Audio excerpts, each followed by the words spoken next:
Hello mayam, ngasi nga thongdoine pengba thongdoine sina samudra ngane aina tawge na kitang lairakpane tawa thamge na hongjong ba haujauba maroi sida laire nga thongbagi tilau chanam sing napakpi mara kitang yaure na kupi haribok adagi alu ga khamen sima kitang tha thongdoine ai gise sina eronba mayane eronba kitang tawge na aina semba loire sida adagi sina ichanupi gine chanupi goren chaka ambada ngan gidoine dry fruit chamam hapchillani adum ngari ngan bai ta to adum ngan singa done samnaba cheng kitang hape dei sina ikai thabiga na papi maraga imanabi mama lai sida adu moina pibirak pane yumgi chainjang je adagi sina ngo phadigom je kutang ama gram chama da lupa nifu lerak pane Mora tekpa jisu gram jam da lupa kuntra do hojik eronba kam singrage adai khamena khaba adagi yendem alu tor adum mix tor adum kam singrage aina moro sawa chaninge na siju imanabi maman pibirak pane adai siju nuksidra tungning kho kang se kitang hapchari adagi chawai nauba jisu maku loin khokto pire nusiam na Hojinga thongase thau sare tejpata han thadare adi tilo ana thajare napapi maranga sai do na khara sugai bane manam nusina baina sing hape chanam hapchille adi na kopi hapchille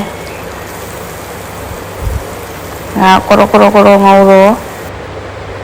si machal je na jira ga mix ta thamane do pula dum hapchille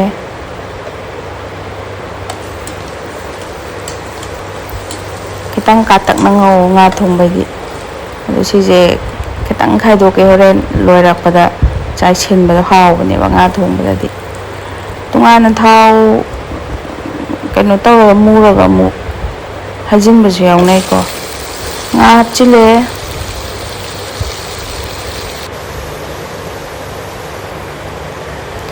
khang thangkale nga taw bu sai ta nga taw agena Moro tekpa ma kitang hapchile manam nusinaba alu khamen simba ju hapchingrage dum loina nga ngaura bani ko ise nga ngaw nga do aduga hoji nga ju tawba hore side ta singa je kanu taweba kejida cham kundalo pani ngasigi ado chamaga chamatang pibani misu yawe dum hongjongba akogi tin fish to adugum bangane ba tuna maktinate moise silai re ai se haribob khara hapchile ane mai morok machu khara hapchile aduga machu khara hapchile jira suba kitang hape adagi machal asuba kitang hape nga jumun sele aise angam ko ju chak thongi ni batawis mai ni thabakti yadri angang ani subati degi miro lai tamne wai hoji isinga saba je en han sala thamani isinga sa hapchile nga ngora matungda ado nga thongmada di yam otpi geno ko ngai loi toy bane singa sai na semgi bedo si chakam grage nga taw matem hape haw bani ko angang yam pam na cha bani mayam su dum angang chen bage dum sumain taw biyo thabuk su samba daga matam su mangan da bida haw su haw bida hoji thum hapchile manam di nushire haw dong male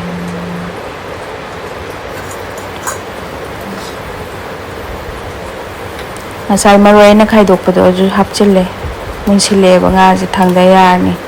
phatigom ju hapchingraga dum ngak sawhalaga thangdarage dum malle wah manam di ngaw masak ji phajare masai na anganggi tawgi bdo nga ji maru ji man thokpirani pulam da grinder da takhairaga dum takhairaga dum ne punna sida laire ꯑꯩ ꯏꯆꯥꯅꯨꯄꯤ ꯆꯥꯛ ꯌꯥꯝ ꯆꯥꯏ ꯁꯤ ꯑꯃꯨꯛ ꯂꯣꯏ ꯆꯥꯈꯤꯅꯤ ꯍꯣꯔꯦꯟ khitang sui sari kan adum pijobiyoba adi sari kansida gi khitang hapo gi hapaga na mu mahause tungai ma mahau am thokpane angang na su hena pamba phasu phaba yam kaina di hapiro dum khitang khak mamingi oina khara singa jam bok chadri en hapalakpane ba taste tau yani anin khitang sinai chanu pai chang ne ma sinai chanu pi gi khoi Yang mai sak lama bani na noksil lai ji video number sida ma ji itha ba hore chatha ba hore chak lam bagi mai kut ka yo le chagin be am nuai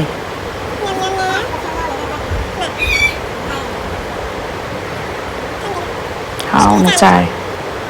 mayam su dum try to bi dum haidi yum nom na di mana masing hena ju ate anau ju phangi dana adum makhan mairem boy gra ai hoji gi do maire ne ade carrot ke dum hapaga ma haidi vegetable loina yam pizza do angang masa ju phaba loin cha tho kare last ising khra pi the